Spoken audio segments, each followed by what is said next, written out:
The new school year has just begun, but hundreds of schools in the UK are already closing their doors after they were found to be fitted with unsafe concrete. Schools, colleges and nurseries in England and Scotland, built with reinforced autoclaved aerated concrete, known as RARC, were warned last month that the buildings were at risk of sudden collapse.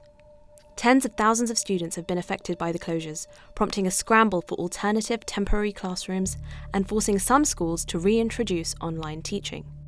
It is awful, and it's the hardest thing I've had to deal with, both emotionally but also just logistic. RARC was frequently used in British construction until the 1990s and differs from conventional concrete as it contains air bubbles.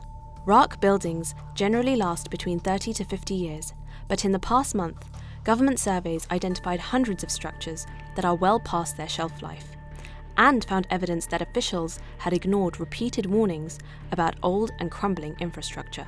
Prime Minister Rishi Sunak has also been accused of refusing to rebuild schools as part of the Conservative government's cutbacks when he was Chancellor of the Exchequer. RARC has been found in some hospitals, housing blocks, and even two of the UK's biggest airports, requiring multi-million-dollar repairs to be paid by the government.